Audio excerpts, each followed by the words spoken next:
السلام عليكم ورحمة الله وبركاته. ازيكم يا حبايبي؟ عاملين ايه؟ اخباركم ايه؟ يا رب تكونوا بخير. انا اسفة جدا على التأخير في الفيديوهات، بس ظروف غصب عني. المهم، ازيكم؟ عاملين ايه؟ وحشتون. النهاردة هتعملي ايه يا ام شذى؟ هعمل لكم لحمة بالبصل المكرمل، جميلة جدا جدا، وبالصويا صوص. طب ازاي يا ام شذى؟ هنصلي على الحبيب المصطفى وتعالوا نخش الفيديو. اللهم صل وسلم وبارك عليك يا سيدي يا رسول الله. انا معايا هنا كام بصلايه قطعتهم جوانح زي ما انتم شايفين كده، وبقلبهم بدبلهم بس كده فين؟ في الزيت. تمام.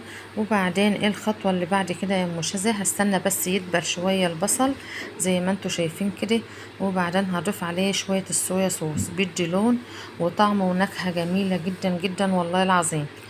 بسم الله ما شاء الله، كانت اللحمة طعمها فوق الخيال والله العظيم. اتاكلت في مفيش دقيقتين.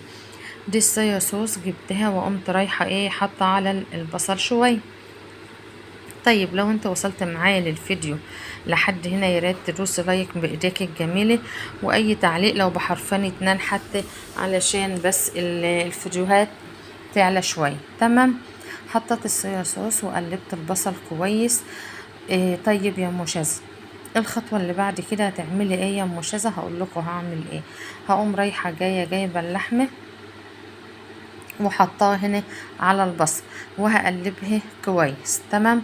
وبهدي النار معايا، باجي هنا واقوم رايحة جاية مهدية النار. اللحمة انا مقطعاها حتت صغيرة إيه خالص، زي ما بتقطعي الكبدة كده. تمام. علشان تستوي معايا بسرعة وتشرب من اللي بوريكم هنا ان هي حتت صغيرة. تمام. برجع بقى بعد ما بقلبها، بجيب بقى البهارات بتاعتي وبحط. طيب ايه البهارات يا ام شذى؟ معايا هنا فلفل اسمر. اللهم صل وسلم وبارك عليك يا سيدي يا رسول الله.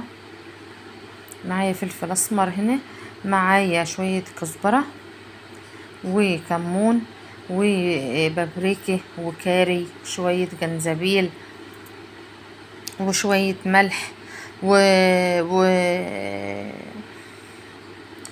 وبابريكا. وبحط كل البهارات دي وبقوم رايحة مقلباها كلها، و7 حبات بحطهم هنا الكاري اهو، وبقلبهم كلهم مع بعضهم.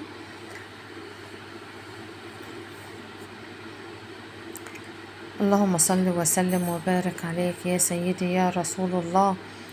لا اله الا انت سبحانك اني كنت من الظالمين. والله العظيم يا جماعة جربوا الوصفة ديت وعلى ضمانتي هتحبوا اللحمة. لو أولادكم ما بيحبوش اللحمة، بعد الوصفة دي هيحبوها جدا. والله أنا عملتها، عيالي لفوها سندوتشات وكلوها كده بسرعة في 5 دقايق، والله كانت خلصانة. قلت يا سبحان الله، ده ما بيحبوش اللحمة حبوها ازاي؟ هما حبوها عشان أنا اللي طبخاها. وحطيت على فكرة شوية هنا جنزبيل، ورجعت حطيت شوية صويا صوص تاني، وهوب يلا على طول كده يا ام شذى قلبي الدنيا ديت في بعضها.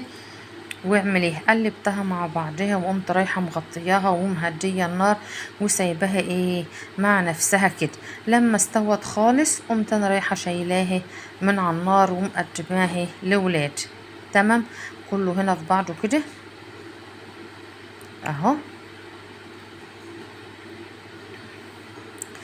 لونها اصلا جميل، او الصويا صوص ده هي بتدي لون جميل وطعم جميل، وما شاء الله بتنقل الوصفة لنقلة تانية. وبالذات بقى لو حطيتي الصويا صوص دي ودبس الرمان والكلام ده على المشويات بتبقى جميلة جدا. شوفوا اللحمة هنا استوت معايا اهي، بقى زي الزبدة زي، والبصل استوى وكله استوى وبقت جميلة.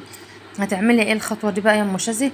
شوية فلفل الوان كده هو مش الوان كمان، ده فلفل بلدي. جبت قرنين فلفل احمر وقرنين اخضر وقرن شطاطة كده حلو، لو انت عاوزاه حامي ماشي، لو بارد ماشي.